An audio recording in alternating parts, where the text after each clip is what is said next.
Um, so just so you guys know, we record these are basically live and go from there. I'm gonna give it till 5 after, and then I'm gonna see who's on, and then we'll go ahead and have get another one. So we will. I'll probably have to repeat myself a few times, so maybe I'll just enter hold up. chat so you guys can all see this. And then, oh wait, never mind. as each person comes on here, they can take the opportunity to go ahead and hold on one second. So we're just waiting for Dr. Norman to be able to get on here, but in the meantime, I'm going to go ahead, share my screen, introduce him to you guys as far as, hold on, so that you guys can check him out and know a little bit about him. So I should be sharing, there we go. So what I want to be able to do is have you guys know who you'll be talking to tonight. Dr. Norman is with Bayview Animal Hospital. They have several locations. Their main two are Layton and Farmington, but Dr. Cade Norman, as it says here, has been practicing at Bayview Animal Hospital since 2005. He entered or he earned his bachelor's degree from the Utah State University in biology. Then he continues education at Colorado State University to receive his Doctor of Veterinary Medicine in 2005. Dr. Norman has an array of talents in animal medical field. One of the strongest and most recognized skills is surgical. He is also gifted with performing ultrasound. Some of his personal interests include skiing, hiking, cooking. Dr. Norman lives in Farmington with his rescue cat, Kitty. So anyway, we're gonna go ahead, stop that share and jump back on here. We've got a few more coming in the waiting room, and then I think Dr. Norman, when he's actually on the call, will notify us through chat here, so we can allow them in here. And hold on, just going through here.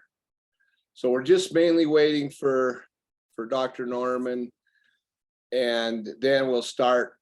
I don't want this to be about my class or what we do normally every week, but we have a live Q&A every week that's part of an ongoing online training, etc., that goes on. Just so you guys are aware, and we're just waiting again for Dr. Norman. He said he might be anywhere between 10 and 15 minutes late. So I don't know if any of you, have any just basic questions until he's on here.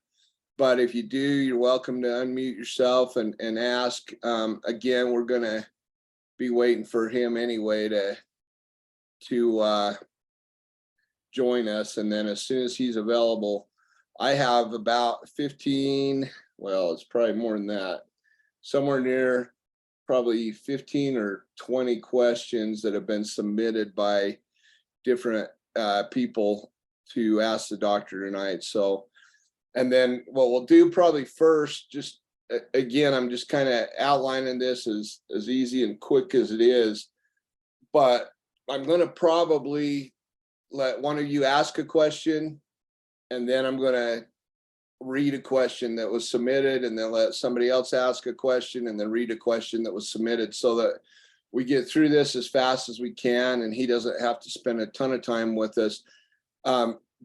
Jeff, I think you're probably the Jeff that's in our course, so I'm going to ask your question unless you decide you want to ask it yourself. I think you had two questions, but either way, we'll get around to that. And if someone's here that submitted a question but yet wants to talk to the doctor yourself, that's going to be fine.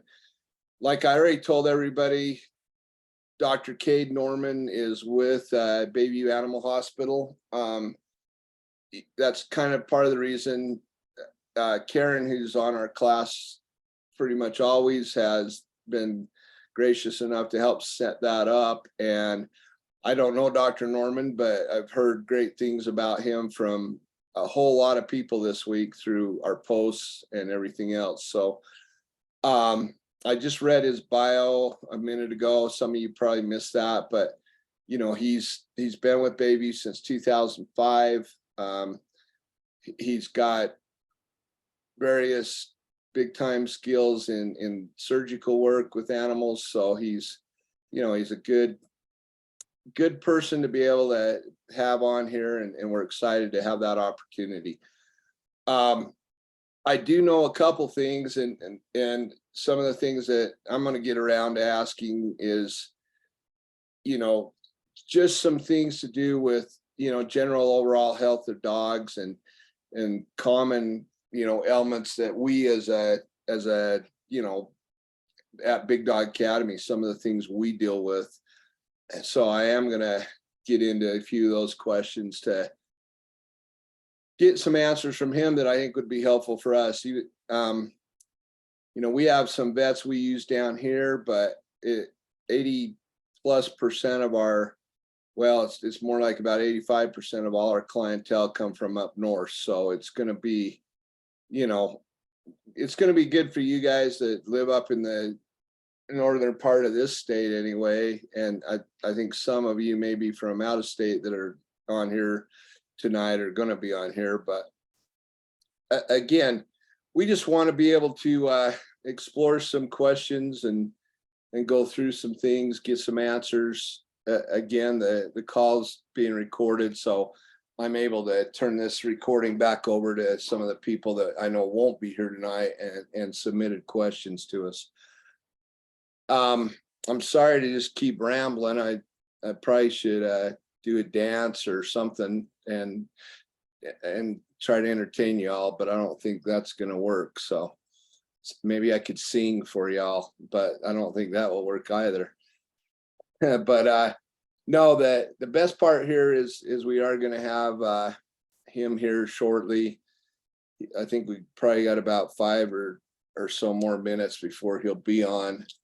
One of the things that I thought was interesting, and I'll bring it up even prior to him getting on there. I think some of the questions were questions regarding dog food.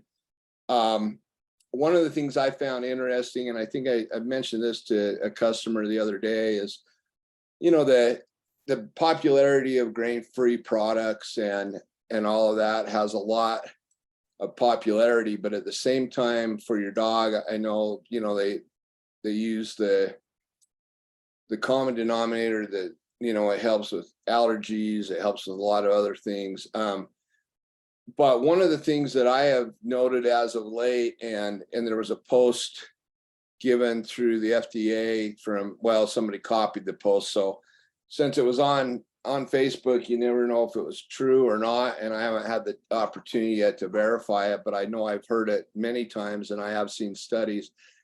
You know, some dog foods have the propensity to cause some problems. And I think it's important that you understand and research those very well.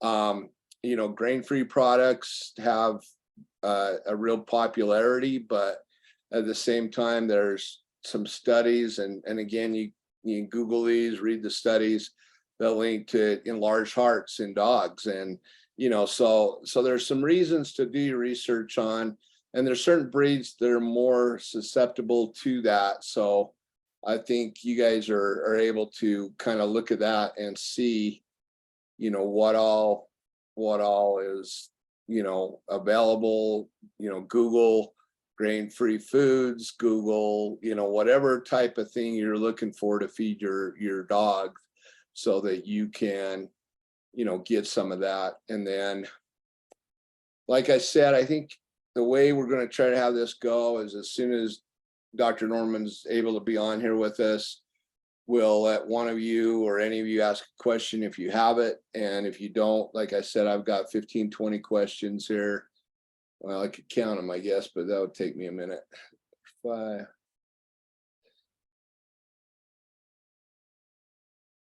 Yeah, there's about 16 questions. So, but I'll let you guys ask a question, then I'll go to the questions we have had submitted.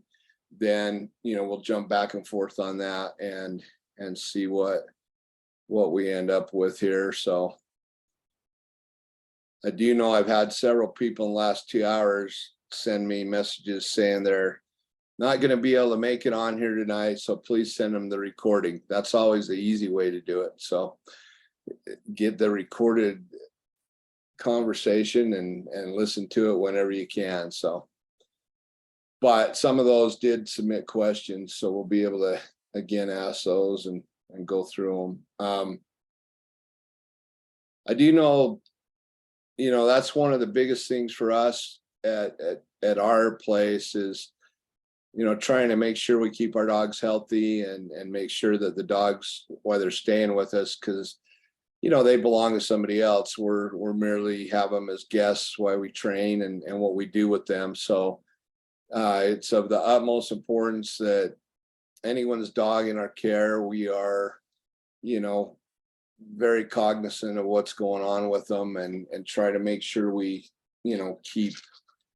keep them healthy and keep them feeling well while they're with us. So it's a difficult prospect sometimes, but because no matter how you look at it, a big dog kennel or a kennel area, it's a lot like a elementary school. It's full of bugs and things, and no matter how much you clean and and do things, I know that's, and I can put a plug in here for some of the product we use. One is Rescue.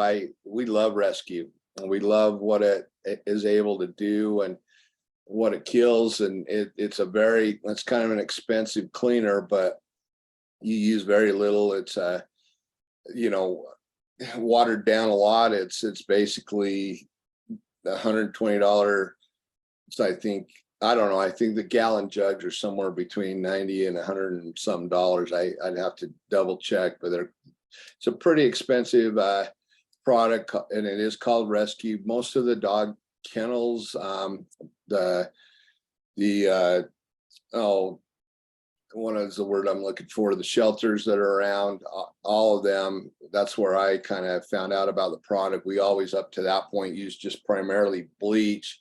And bleach was very good and worked good, but it was also something you had to wait to make sure it had dried and everything before the dogs were around it. And then the strength of the odor of the bleach was not good for the dogs either. So between those two things, I know Rescue has been a product we've been really super happy with and able to able to have some good luck with. I'm trying to still fill some things here for a while, and hopefully we're going to be close to having him jump on. And once he's on, we can introduce him and let him do a lot of the talking. I just submit the questions as we go. So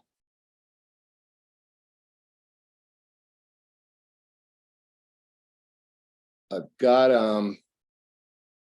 just trying to think real quick here. I think we're still got the same group of people on here. And I see Erica, you don't have to talk back to me, but I'm going to just kind of let you know that as soon as he's available, I can pose the question to him that you submitted, or you're going to be able to ask it yourself. It will be just up to you. I think I'll pose it actually for you, and then if you decide you want to talk to him and see what his answer is, or even, give some more information, that will be absolutely fine. So try and do see one more. So one of the things I know is important, and I guess I want to bring up is, so we in our in our program, just like a lot of places, we require the dogs to have their vaccinations. there's a lot of people, there's a lot of information about vaccinations out there. And again, it's similar to what we all went through in the community regarding vaccinations for ourselves, and what really worked, what was good, what's bad, what's not good. And it's, I think a lot of that's the same in the pet industry but I know we require, and the law requires, a rabies vaccination is one. We normally do what's called a 6-way Spectra shot and Bordetella. Now, lepto is not something we require to vaccinate for at our facility, and I know in some states lepto is a very, has a lot higher rate of the need to vaccinate for it. But all in all, it's important to understand that I think that's kind of, I was just seeing, because somebody else just joined, I was trying to see if it was him yet. But yeah, we have had, we've gone from a lot of people that have told us, hey, we don't vaccinate our dogs.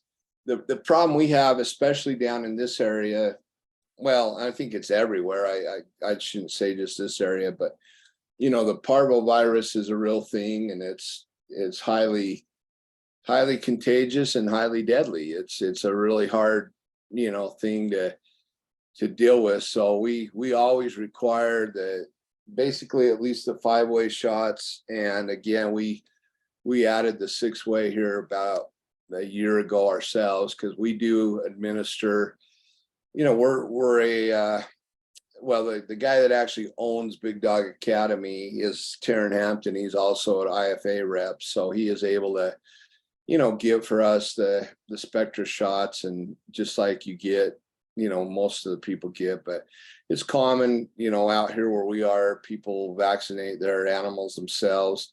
The cows we do vaccinations on the cows, we do the vaccinations on our horses, and all the animals that are out here that people have around us, we self-vaccinate in most of those cases. So it looks like, yeah, I'm just still waiting here for 1 minute. Keep getting a message that's saying somebody's trying to call, so, or get in here, but let me.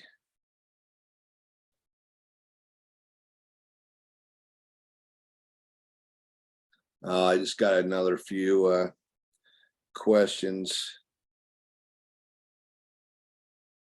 Yeah, and this is funny because these questions are to do with vaccinations. Yeah, but we'll definitely get started the second he's able to get on here. And unfortunately, he was working up in an area that's about 40 or 50 minutes away from where he lives. So as soon as he left, he actually sent us there we go. So we're good to go. Let me wait till he's connected, and then I can introduce him, turn myself off, and let.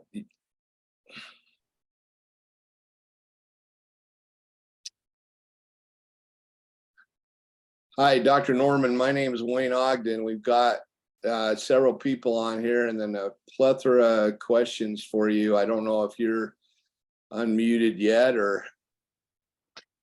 Yeah, I'm unmuted, I believe. Okay.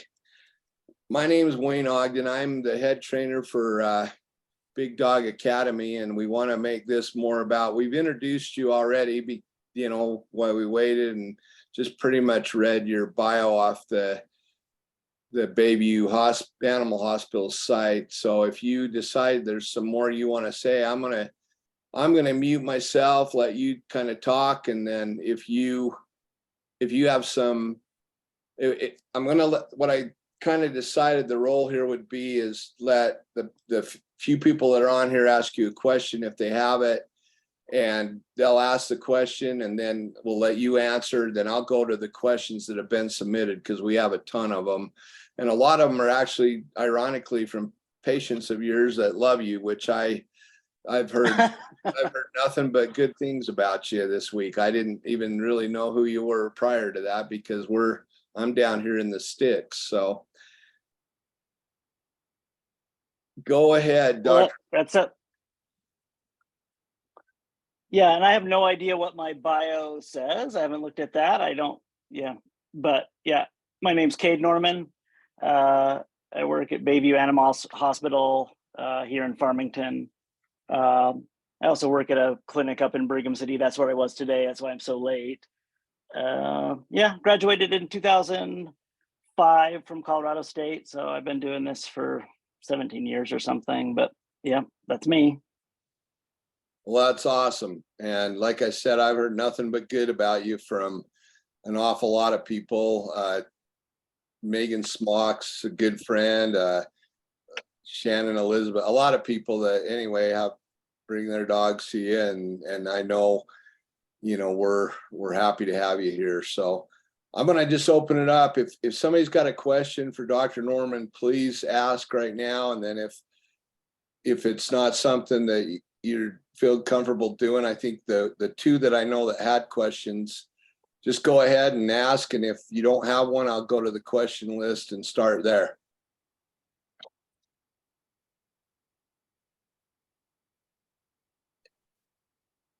Anybody? Okay. Hey, Oh, no, go ahead. Go. oh, are you sure? I can wait. No, you're good, Jeff. Go ahead. Okay, let's rock paper scissors, but just kidding. Yeah, Dr. Norman, I just had a couple quick questions. I have about a almost 5 month old miniature dachshund puppy. She's kind of I want to say a picky eater and also not a big eater. Her weight's fine. We've taken her to the vet, and they did say that, you know, she is skinny, but she's not, you know, nothing to be worried about. But my question is she doesn't really seem to be enjoying the kibble that we give her. And so sometimes I have to like mix in a few things like some wet dog food or, you know, some cooked chicken without any seasoning or anything like that to kind of help her eat a little bit more. But I don't know, what do you recommend for such a, I guess, kind of a picky eater dog? Just maybe just give them the kibble and just say it is what it is, or what would you suggest? Yeah, mostly it's a matter of trying to not drive yourself insane trying to find something your dog will eat. Because there are some dogs that are just, they truly are picky eaters. In a more general sense, these dogs tend to maintain their own weight better. It just turns into this bizarre game of chicken where you're waiting for them to eat and they're not eating. It just really it's easy to, you know, experiment with different foods. You find a food that your dog likes, inevitably it'll eat it for a few weeks and then not like that anymore. So, I mean, as long as your dog's maintaining its weight, it's okay. Because you'll get frustrated trying to get your dog to eat better. The one caveat to that is some dogs, if they're not big eaters, if their stomach is empty for too long, then they'll actually vomit just from overproducing acid. So it's the empty stomach that's actually making them vomit. So if you have a dog that goes 12 hours without eating and then pukes up bile, that might be a dog you want to try to convince to eat and baby along. But yeah, if it's maintaining weight, its body condition is okay, or even on the thin side, but it's not vomiting on an empty stomach, then No, he's not. Yeah, this is where you end up, you know, cooking your dog filet mignon and all this stuff because it just gets into this mode where it won't eat unless you've really pulled out all the stops for it, which I do that for my dog. I mean, my dog gets chicken nuggets, she gets whatever because I've spoiled her in that way, and you do that for too long and it becomes your life from that point on. Right. Okay. Yeah, so sounds like I shouldn't be too worried. She's not throwing up or anything like that. She just gets pretty picky. So, but Yeah. I won't sweat too much. I Hey. mean, they'll eat when they're absolutely hungry. Hey, Jeff, I know There are. Oh, sorry, Cade. Oh, I was gonna say there are appetite stimulants and stuff like that available, but that's not a long-term solution. It's just, I know that. yeah, Jeff, and just behaviorally, whatever Wayne has to suggest. yeah, no, I'm kind of the same way. The person I learned how to train dogs from basically told me if they won't eat it in a few minutes, then take it away, and pretty soon they'll get hungry enough they'll start eating. So that was how I learned. So, but hey, Jeff, I know you got another question about spaying, so I'm gonna let you ask that real quick, and then we'll go on to somebody else. Okay, yeah, I'll ask that because I know there's other questions, so I'll let you get to them. But yeah, in the same token, like I said, she's about 5 months old. We're gonna get her spayed here just before she's 6 months old. I've been calling around different vets, and I mean, this is all new to us. Kind of give you background. It's our first dog, first family pet. So, and I had a dog when I was a kid, but I don't remember all the things that went into it. But they do offer at the vet. They'll offer things like doing blood work for a dog, and so I've kind of read a bit about that. And I know every vet that I've talked to, they just kind of put it down as like an option you can do. I guess pre-blood work to make sure the dog's going to be okay with the anesthetic that's given to him, or I don't know. What are your thoughts on that? Is that something that you typically recommend, or I mean, obviously there could be a benefit to it, but I mean, I guess what's the real story with blood work on the dog for getting spayed? It's something that becomes more important as dogs get older. I mean, my own dog, I spayed her 6 months ago. I didn't run blood work on her beforehand, and it's free for me to run blood work. Sure. I was trying to think of the last time I had a young, healthy dog that we picked up on something on the blood work that was Questionable. yeah. Occasionally we'll pick up on nothing that affects the surgery, but like if it has high liver enzymes is a common scenario. It just tips us off that might be something we want to follow up on. So Okay. it gives you a good baseline of your dog's health and maybe picking up on any issues that might be undetectable. As far as safety of the procedure, it's very rare that we pick up on something that would make the procedure any more or less safe. So you shouldn't feel like your dog's more likely to have problems under anesthesia without that. And again, this mostly applies to a young dog, dogs under like Right. 5 or 6 years old. Okay. All right. That helps a lot because, yeah, I mean, I know it's something that they all offer, and, trying to get the real story of, is it something that really needs to be done? So I really appreciate you with that feedback. That helps a lot. Thank you. Yeah. So yeah, it's always good information to have, but no, it doesn't need to be done. It's not that critical. Okay. Yep. No problem. All right, I am going to I think Karen, you were going to ask a question, and then I'm going to actually ask after you. I'll ask Erica's question real quick. So, No, go ahead with Erica's. It's okay, fine. all right. So Dr. Norman, Erica, she's on with us, but she had a question. We trained her dog a while ago. I think it's a Neapolitan, mastiff. It's big, wrinkly guy. Looks like, he's beautiful dog. And Erica's question that she's trying to get an answer to is, he's been home from training for several weeks, and he was sleeping great all through the night. Now all of a sudden, 2 a.m. every night, he's up and barking and whining and crying. And, some of that to me, I think Erica too, what is the best way to help a dog, A, sleep through the night, or B, medication wise, is there any suggestions you have? This is, I mean, as a vet, I'm not great at behavioral issues, and I'm really good at prescribing medication. So, I mean, a lot of these issues I approach from a medication standpoint, and it comes down to, is it bad enough you want to medicate your dog, which is fine.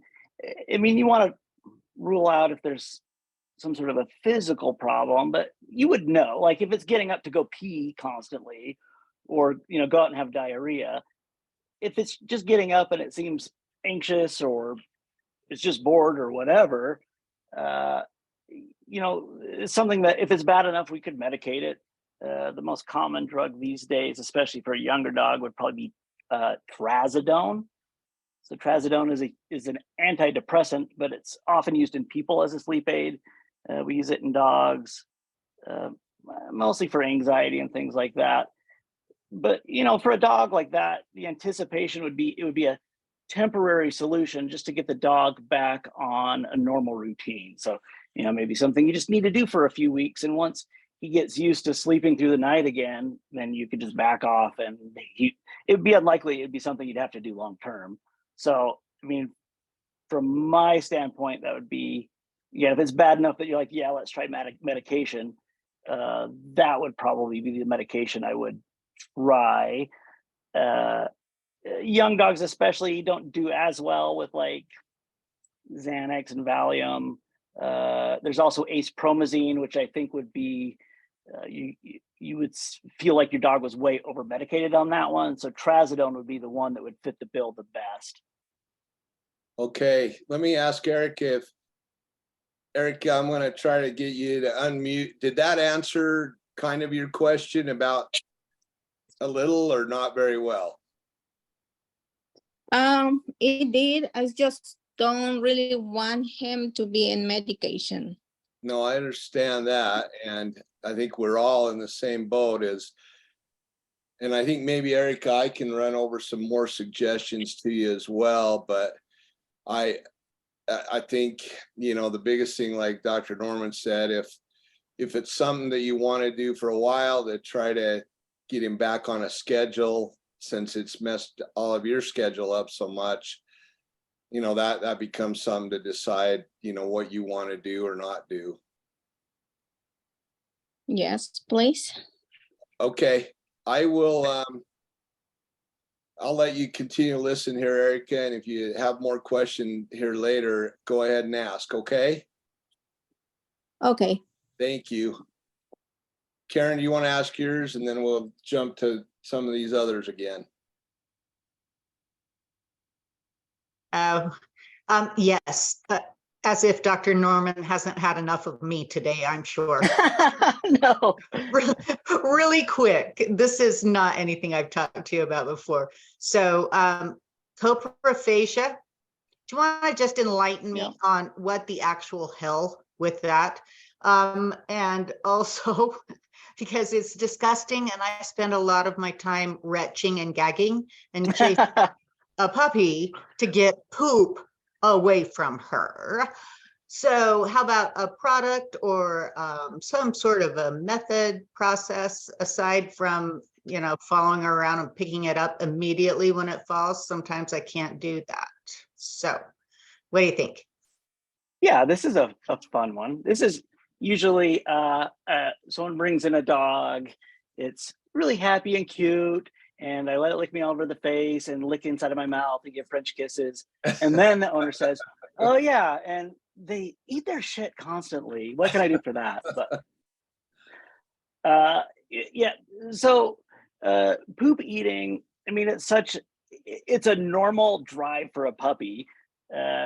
Puppies have a normal instinct to eat poop. That's part of the way that they establish their own normal gut bacteria. So to a certain extent, you got to muddle through puppyhood. However, that behavior should be resolving with time. By like 12-ish weeks, this should not be such a hard drive anymore. And some dogs, it continues. I think of it like this. All dogs like to eat poop. They're all connoisseurs of poop. It's just a matter of where they draw the line. No dog would ever turn down horse poop or chicken poop. Every dog's going to eat that. Most dogs would eat cat poop. Some dogs, they love all poop and will even eat their own. So this is why some dogs, it's a tough problem. There are products that can help. The most common products that you would buy, as opposed to just like a home remedy type of thing, are things that have MSG in them, like monosodium glutamate, the flavor enhancer. So the big products that come to mind is Forbid, which is a a dry powder that you just sprinkle on their food. There's also Coproban, which comes as a beef flavored tablet. So apparently, I'm not an expert on MSG, but it's something that, you know, tastes good when you eat it, but after digested, it turns into a bitter tasting compound. So the idea is you do these products for a few weeks, allow your dog access to its poop. The idea being that it'll eat its poop, decide it tastes like shit, and learn to stop doing that. It sounds like it would work every time. It works like half the time. But as far as a product to feed, what we have to offer for that behavior, forbid or Coproban. You'll see other things.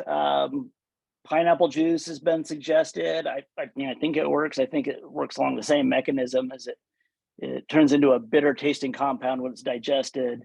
I've heard a few other things. Again, trying to like sprinkle cayenne pepper right on your dog's poop after it poops it. The idea is that your dog will go to eat it and will get a negative reinforcement to try to train it not to. I think it's definitely worth trying the forbid. Just keep in mind, they're not 100% effective, but that's the best place to start. Okay, thank you. Yeah, you're welcome. Yeah, I know.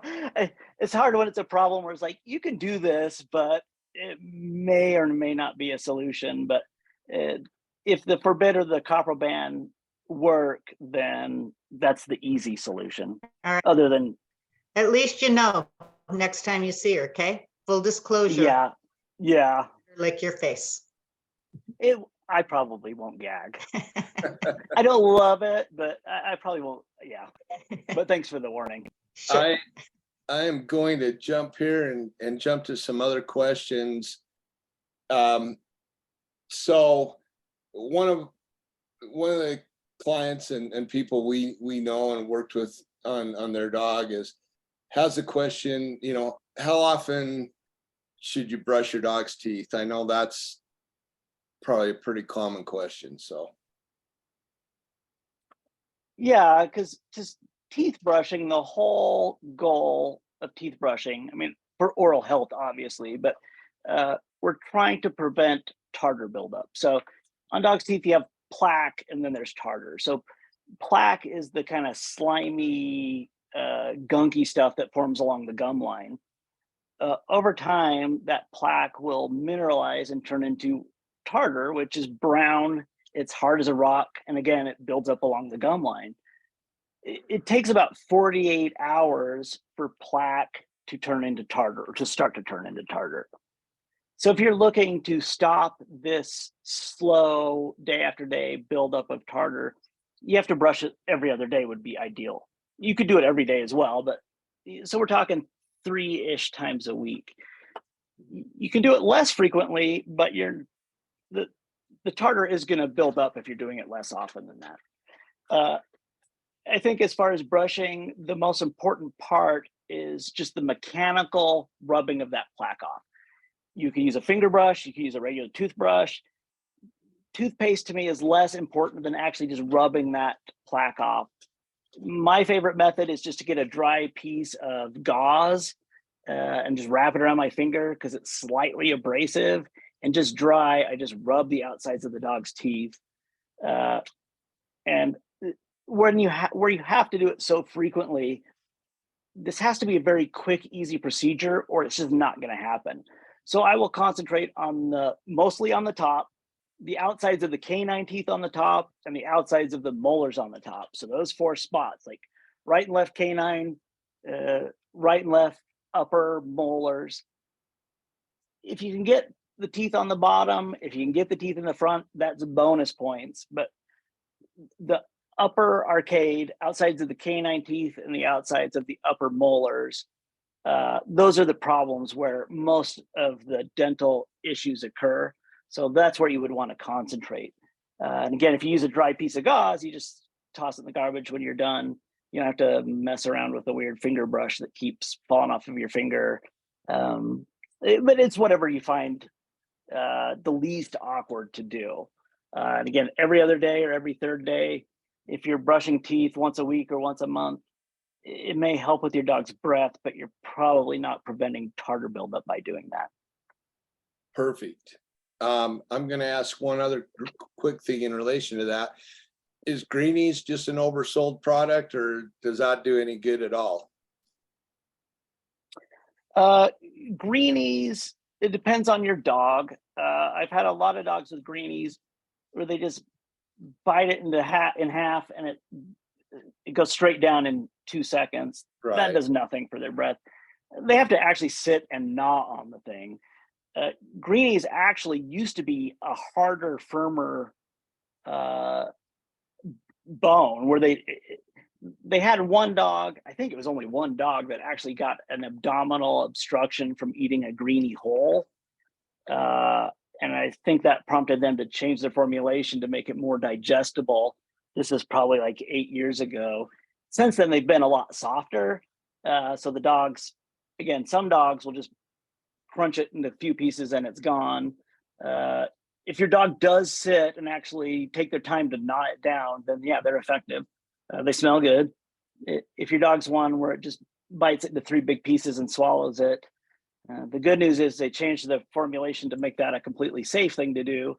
The bad news, it's an expensive thing that's not probably cleaning your dog's teeth. You'd want something that takes enough work to gnaw down that your dog actually has to sit there for several minutes and scrape their back teeth with the greenie or whatever your treat of choice is. Well, that's great, and I appreciate that answer, an honest answer on that. So I've got a multi question here from a lot of different people, which so I'm going to ask about it to do with spaying and also neutering. I've had several people have submitted the question, what's the right age to spay or neuter? And I know that the reason for their question has to do with some vets tell them, in a male, the testosterone, and in a female. Anyway, if you can answer, what is, in your opinion, the best age to spay a female and neuter a male? Yeah, it's crazy how many very strong opinions you'll get on this. There is a right answer, which is my answer, but so basically you just have to think of the advantages and the disadvantages to spaying and neutering. The disadvantage of both spaying and neutering, so both males and females, is dogs, it's well documented, they put on weight easier after they're fixed. It's not that they're definitely going to put on weight, but they put on weight much more easily. They can also get other health issues. Again, it doesn't cause them, it makes them more likely, like low thyroid levels. This tendency, we think, all that can also lead to things like torn ACL ligaments or CCL ligaments, so torn ligaments in the knees. So when I first got out of vet school, we would recommend the younger the better, right at 4 months. So that has almost completely changed, where now I think pretty universally we all believe that it's best to wait till your dog is mostly grown, so they have the benefit of testosterone and other hormones as they grow. Where you get the differences of opinion is, what does that mean? So for a female dog, I think the sweet spot is when they're grown but haven't had a heat cycle yet. There's no specific benefit to that heat cycle. A lot of people, I think, use the heat cycle as a hallmark of maturity. So, she's had a heat cycle, we know she's mature, it's time to spay her. And that is completely fine, other than you have to put up with the heat cycle itself. So if you're going to do it before then, you're trying to predict when the heat cycle is likely to occur and do it before then. So like a large breed dog, like a lab, they'll often go into heat at a year. So you do it just before then, like 11 months. Your dog will be not growing after that, but won't have had a heat cycle. So it depends on the breed of dog. A small breed dog, like a 10-pound dog, it will go into heat at 7 months or as early as that. So you want to do it at 6 months. It'll be mature, it'll be done growing, but hopefully you catch it before that heat cycle.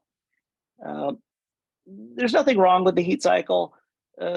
One of the big health benefits to spaying a female dog is a prevention of mammary tumors. Mammary cancer is extremely common in unspayed females. Like 30%, 40% of unspayed female dogs will get mammary tumors. That risk is hormone related, and each heat cycle incrementally increases that risk. So in theory, that heat cycle may give your dog a slight list of mammary tumors, but it's mostly just the convenience of not putting up with the heat cycle. So yeah, it depends on the size of your dog, but for a really small dog, 6 months. For a large breed dog, 12 months, and kind of anywhere in between for medium-sized dogs. So that's for females. For male dogs, there are not very many health benefits to neutering. Dogs can get, of course, testicular cancer. You can't get that if you don't have testicles, but that's very rare. Dogs can get enlarged prostates later in life, but by and large, all the benefits to neutering are behavioral. So again, you'd want to wait till it's mature if you can, but you don't have this heat deadline. So like a large breed dog, same thing, you could wait till a year. Their bones will be like this is like a lab sized dog. They're not growing after a year. Some dogs, their head will continue to fill out. So say if you've got a breed where that's important to you, like a Great Dane or a Doberman, where you want the male to have a big square head, you could wait even longer to neuter. The downside of that is negative behaviors associated with testosterone will start appearing. And if those behaviors become firmly established, they're not necessarily going to go away if you neuter them. So, if your dog's being a gentleman, if he's not humping, marking, being dog aggressive, it's fine to wait till they're fully mature. So over a year for a large breed dog, again, even a little longer, 6 or 7 months in a small dog. But if your dog's kind of turning into an a-hole, then you want to get them neutered sooner than that so that those behaviors don't become a habit. So as a general rule, again, that's a very fuzzy answer. A large breed dog, you're talking just before a year to spay and neuter. A small breed dog, around 6 months to spay and neuter. Where you hear these opinions of like 2 years, things like that, no dogs are in reality still growing at that point. And, by that point, you've had 3 heat cycles in a female. You'd have a male that's been marking possibly like crazy for a year and a half already. And so you're not getting the full benefit of the spay and neuter if you wait that long. So those are the opinions I think are a little extreme. This desire to do it as early as possible, that's an outdated thing. So yeah, so I don't know if that answers the question in a not confusing way. No, absolutely. It helps enormously because it's just like you said, I've heard so many opinions through people and their bets, and it's nice to hear that and hear the reasoning behind it. I'm going to jump to other questions. If any of you, while you're listening to this, decide you've got a question, I know one that was submitted here I'll get to here in a minute, but I had a question. I'm going to throw one of mine in so we make sure we get it answered. But so we operate a pretty large training facility. We have Giardia and kennel cough. Kennel cough rolls through at least 4 times a year, like a cold in an elementary school. And the Giardia is a common problem. What are the best ways to deal with that? Yeah, especially with the kennel cough. I mean, some of it's trying to pre-manage clients' expectations. Kennel cough, the vaccine's only somewhat effective. Even if well-vaccinated dogs, they're still often going to get kennel cough. So sometimes I'll have a lot of people that their dog is at boarding, they get kennel cough. They're really upset. They call and yell at the kennel, but it is just like kids going to school.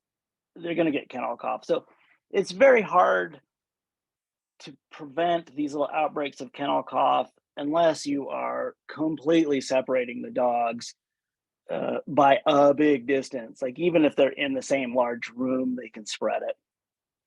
So kennel cough, the good news is it's not a fatal disease. It's like getting a cold. It's a pain, but it's something that if you've got a lot of dogs together, they're gonna spread kennel cough at times.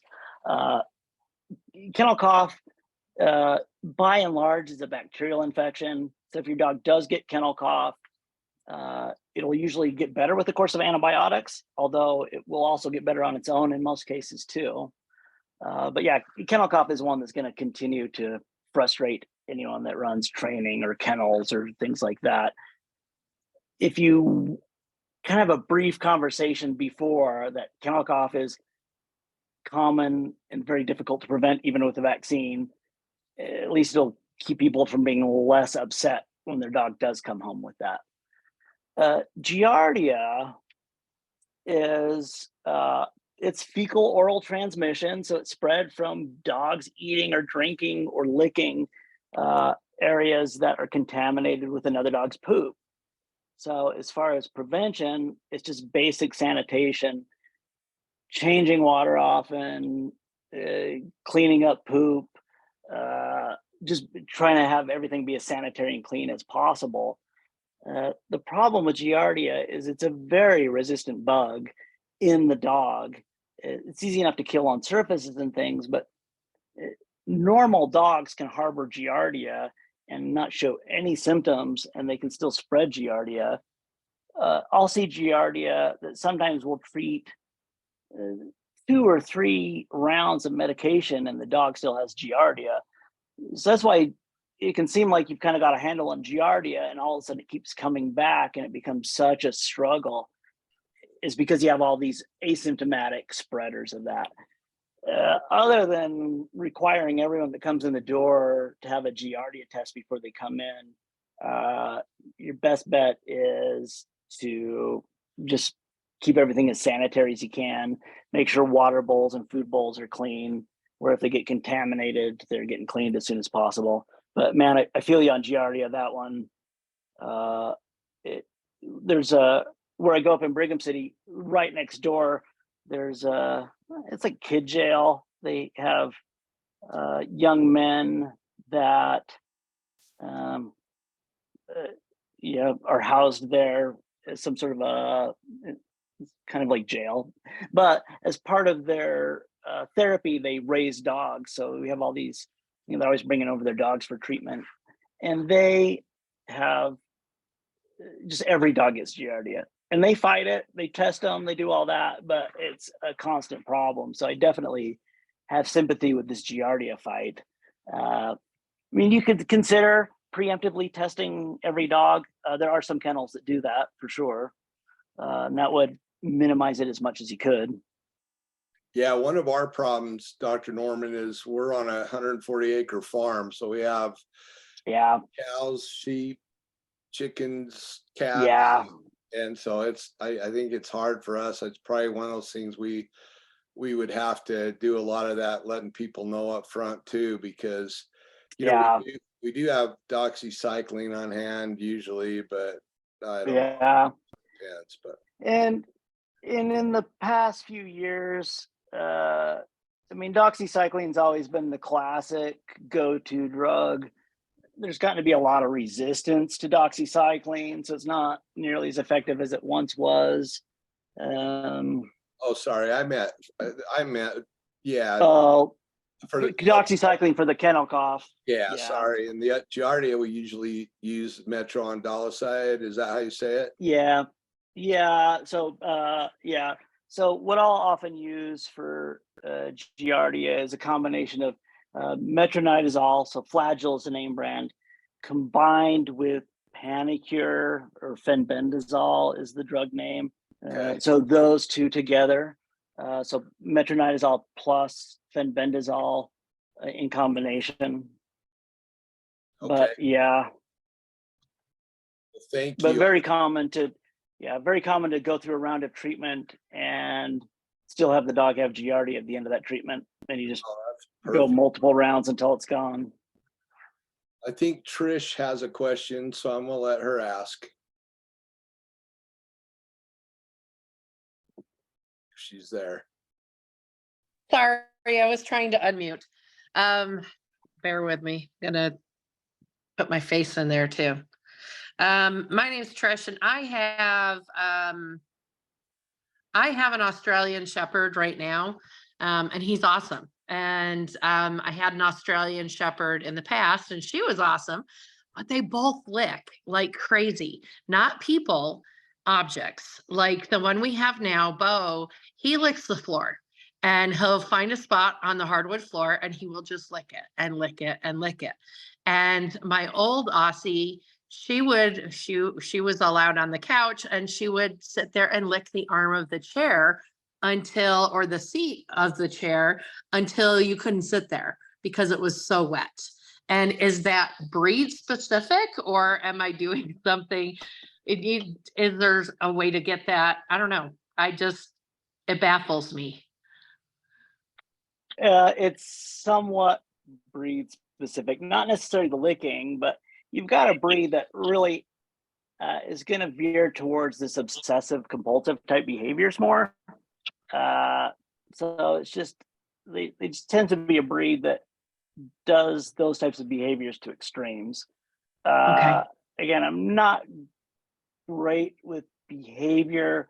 If some dogs, if they are physically itchy, they'll also lick stuff, but they would often also be licking their bodies. It sounds like that's not the case for your dogs. It sounds like it is just an obsessive behavior that they have. Okay. And yeah, it's because when I have a dog that like licks their own leg till they've licked it to the bone, or chased a ball until they almost die from exhaustion, that's the breed that does that type of stuff. So you're not doing anything wrong. It is a bit of a characteristic of the breed to be prone to those types of more compulsive behaviors. All right. Awesome. Yeah, I'd wondered that because we've had lots of other breeds and I've never run into that before. So thank you. Yeah, you're welcome. I'm going to get into a pretty complex question here that was asked, and it has to do with I believe your own area up there in Farmington. The Farmington City Council had a meeting a little while ago regarding the sale of puppies, and I don't know if you heard anything about it, but in the process, the question came up about,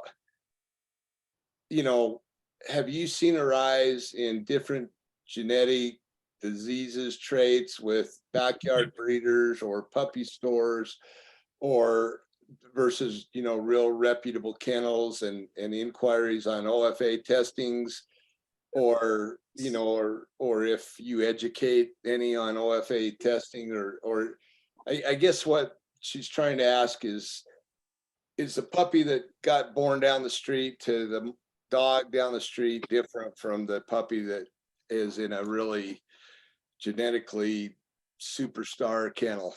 I guess that's the question. Yeah, and as far as any discussion in city council or anything, I'm so oblivious. I don't know anything about that. But as far as just a backyard breeder or rando breeder versus someone that shows dogs and has champion lines, you can get a great dog from just some farm dog that a border collie mated with a lab, and it has no certifications or anything. You can get a great dog that way. Having a purebred dog does introduce more genetic abnormalities.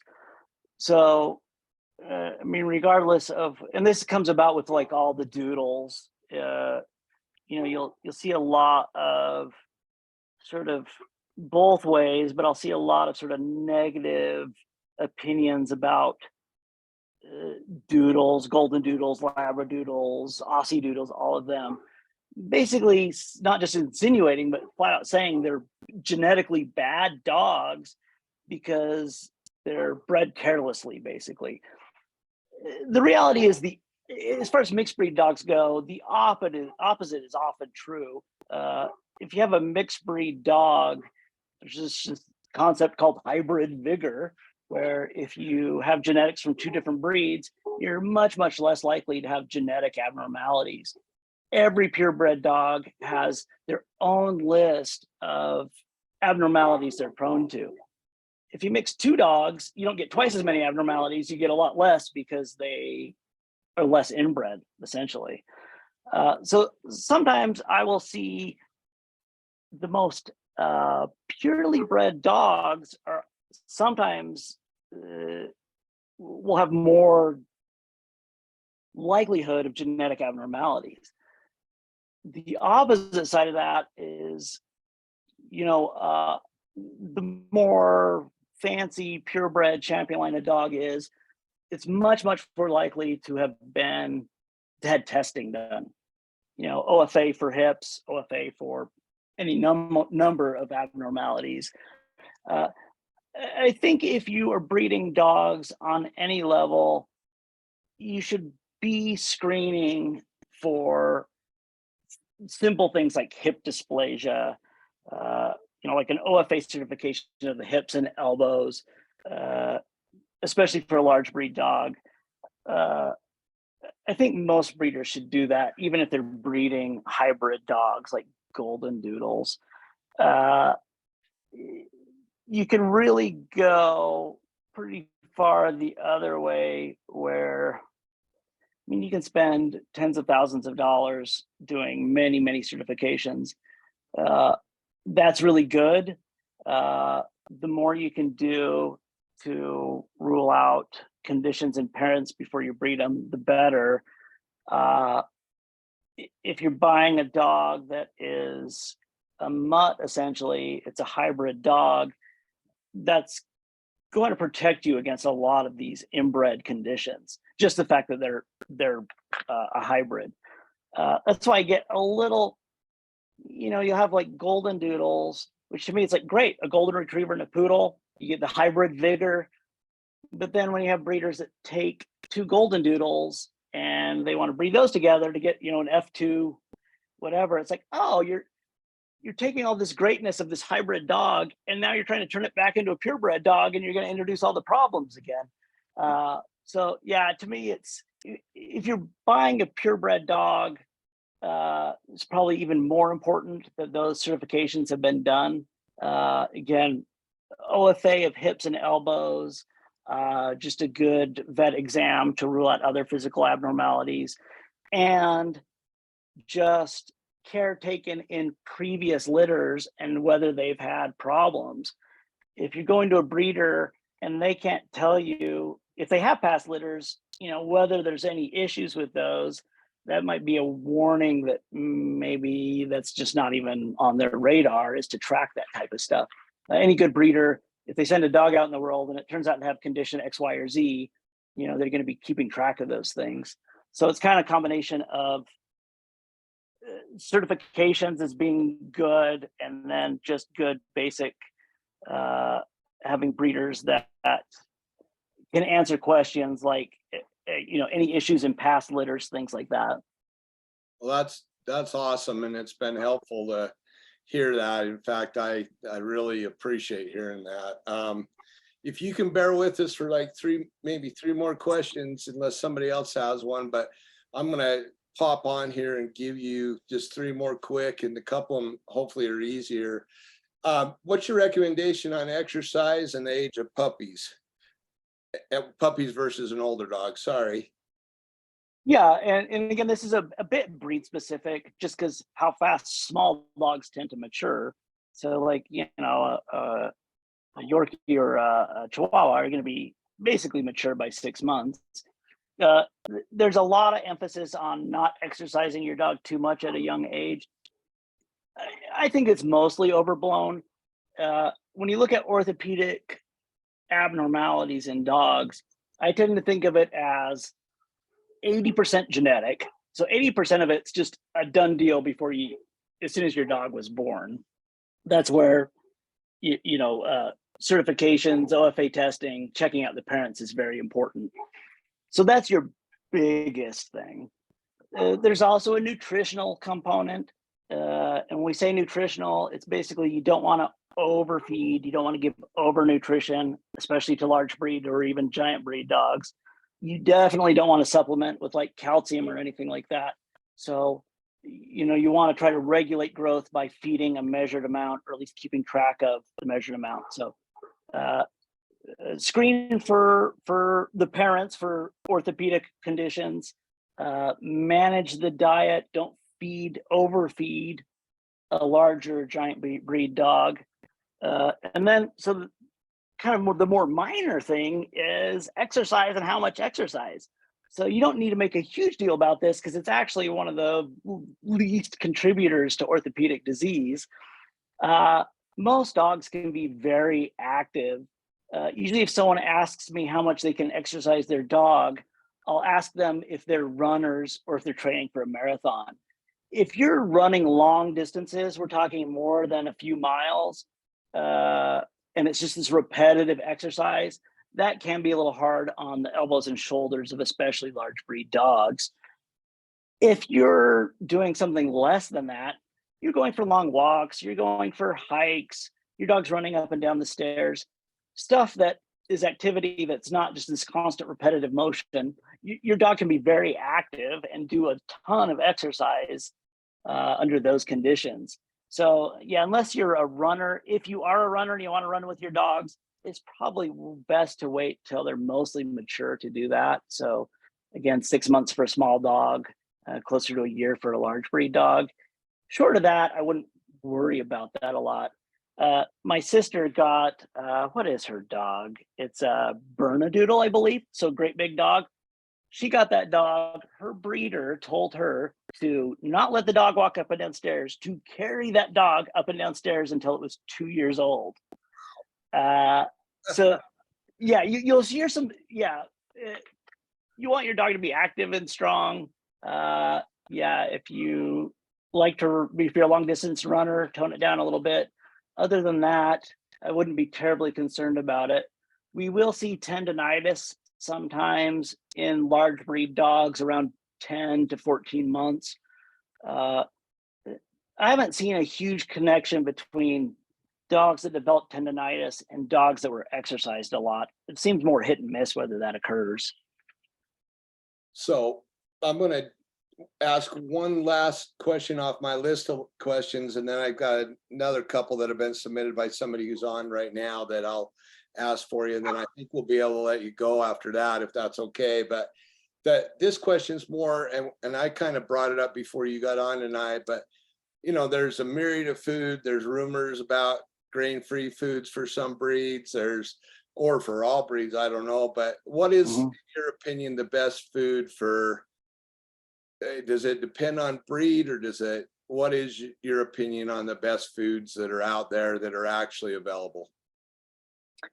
So I do believe that this association with grain-free diets being associated with dilated cardiomyopathy, that is, I believe, a true connection.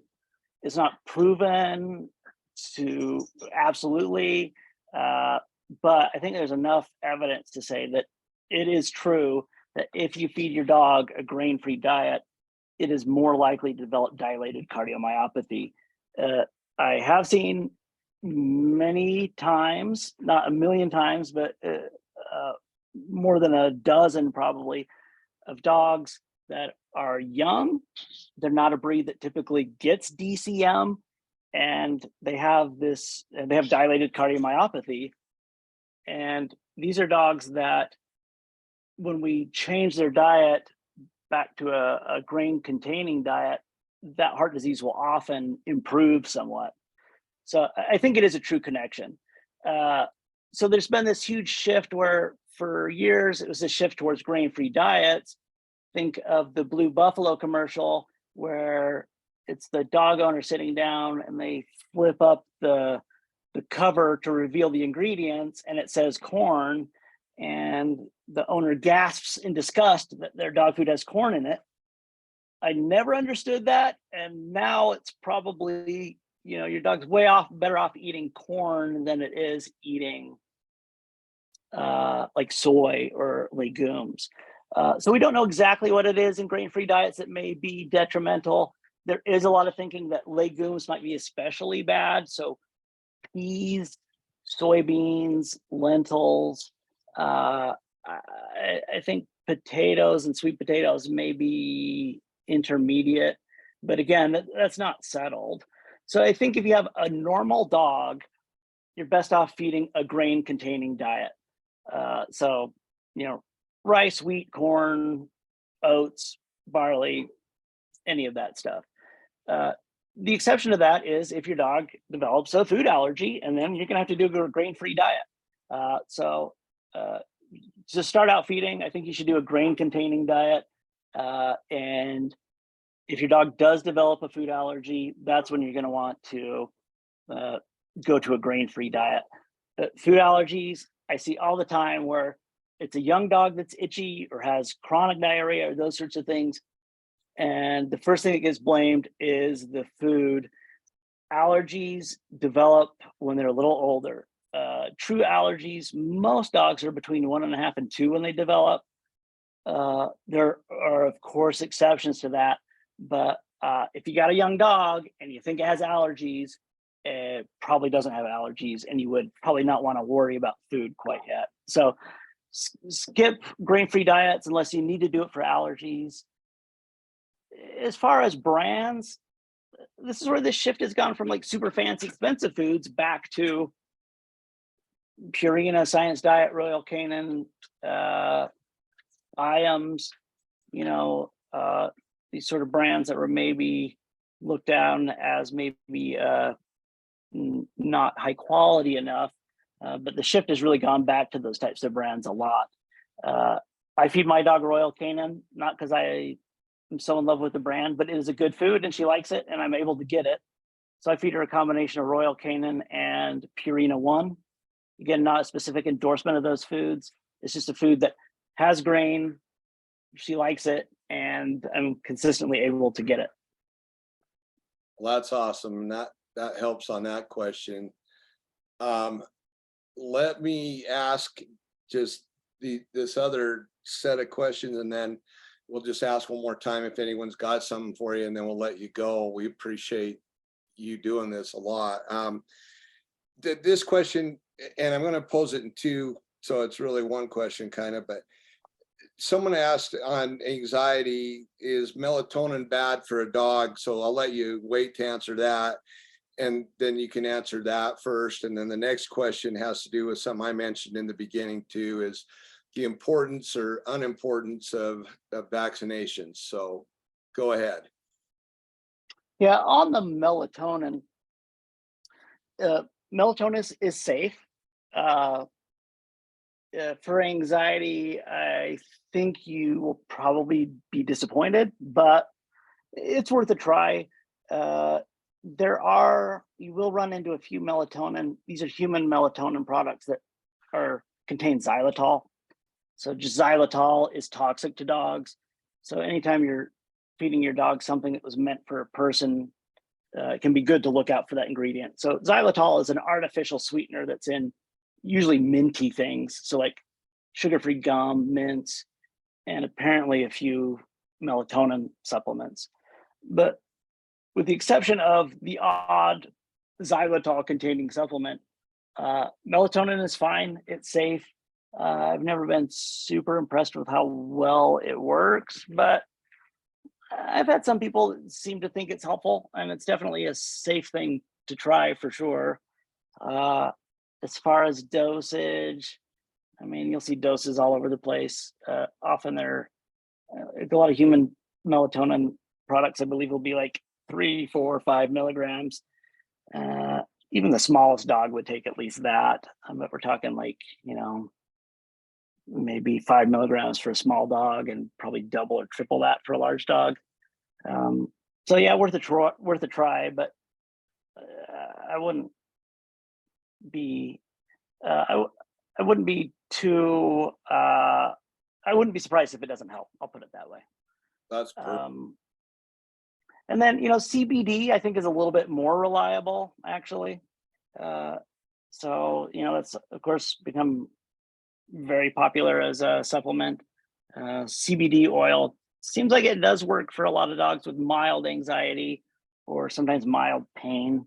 So that would be another one to try if you're looking for like a non-prescription medication. Doses of CBD, I can't even tell you. They're all over the place. You just do what the label says and take it from there. Perfect. Now the other part, vaccinations. So yeah, vaccinations. Big picture is that vaccinations are absolutely critical for a puppy. Parvo is real. It's common. It probably kills more dogs than it doesn't if they catch it. Parvo is a virus that can survive on surfaces for many months. So dog with parvo poops at the park. Any dog walking through that area can get exposed to parvo for months and months afterwards. So that's why parvo is so bad. We vaccinate for a lot of stuff: distemper, parvo, parainfluenza, hepatitis, lepto in some cases. Of all those diseases, parvo, I've never seen a case of distemper. I saw one case in vet school. I've never seen a case since. But parvo's the biggie. If you don't vaccinate your dog well and often as a puppy, you are an insane person because you are really taking your dog's life at risk. So as far as how often, how much, you'll see some variation, but basically start around 6 weeks, and you're going to want to do a booster every 3 to 4 weeks till it's 12 weeks old for the distemper parvo combo. So, it's usually 3, sometimes 4 boosters of that vaccine, depending on the timing. So between 6 and 12 weeks, that's the critical period for parvo, a booster every 3 to 4 weeks during that period. perfect. Once your dog gets out of this puppy phase, I mean, there's plenty of research to say for both the rabies and the distemper parvo combo shot that every 3 years is sufficient. So a lot of vet hospitals will still recommend yearly. It's probably not necessary.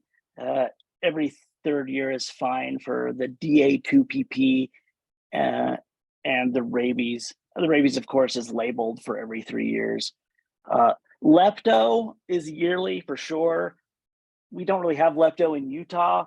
I don't vaccinate against lepto unless the dog is going to be traveling. So lepto would be the exception to that. Lepto is yearly. Perfect. Yeah. No, that's perfect. And I'm glad that those were the answers. Parvo kills more dogs in our valley here where we're at because a lot of farmers never vaccinate. And it just, we got coyotes, we got everything, and parvo kills a lot of animals up here. So, Vicky, I think, did you ask a question? Want to ask him a question? You would do that when somebody's trying to come home and Griff's leaving his marbles at the door. Let's see. Mommy issues. Do you know if puppies can have mommy issues if they were like taken too early or if they stayed with their mom too long? I think so. I mean, cats very clearly will develop these, like, the kneading, like making the biscuits, or cats that will, I don't know if I've ever had a cat that will like suck on blankets or try to suck on your ear. I think that's really common in cats that are weaned too early. That leads me to believe it must be a thing in dogs, although it's less obvious. But yeah, I think so. I don't think it manifests in quite as obvious as a way of trying to suck on your earlobes constantly. But yeah, I think that's a thing. As far as nursing too long or staying with mom too long, I don't think so.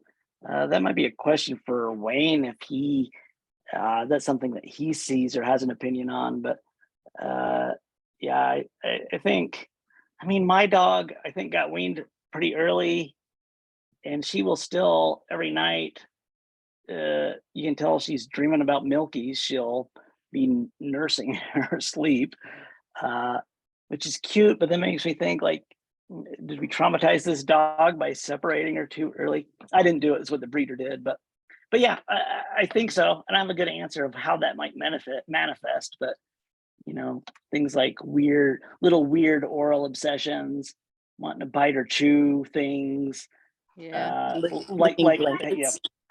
yeah.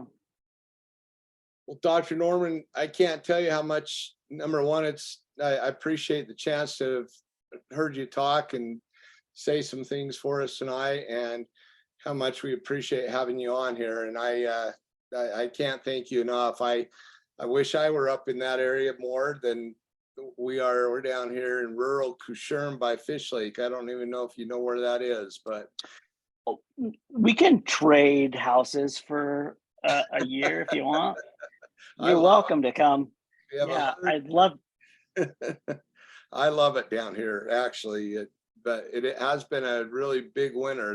But it's been a big winter for you guys too. So Yeah. But it has anyway, been. thank you so very much. And like I said, a lot of these questions you asked and recordings of this are going out to about 45 people, and probably 38 of them are up in your area. So I really appreciate you being able to take the time. And I know, like I said, several of them are already clients of yours. So that will be a great thing to have this available to them. So thank you so much. Yeah, thanks for your time. And yeah, it was good to talk to you guys. All right. Have a great night. Thanks again. Yep, you too. Thank you. Yep, you're welcome. And then for everybody else, I'm going to go ahead and just kind of end the meeting. That was the main purpose of tonight, unless I missed something. But you know, I think it was very informative for me, and I hope it was informative for the rest of you to be able to hear some of that, because I learned some things that I've always wondered and heard different aspects of, and it was just a great overall experience. So thank you, Karen, for helping arrange this and make it happen. And I'm glad it happened. We end up in good shape. So I'll go ahead and end the meeting and let everybody just go back to your lives and talk to you. And then I'll get recordings out to all of those that are part of our class, so you guys can have these. And then if somebody else that's not part of our class joined tonight and wants a recording, just text me or send me a message and I'll get that to you. Thanks, everybody.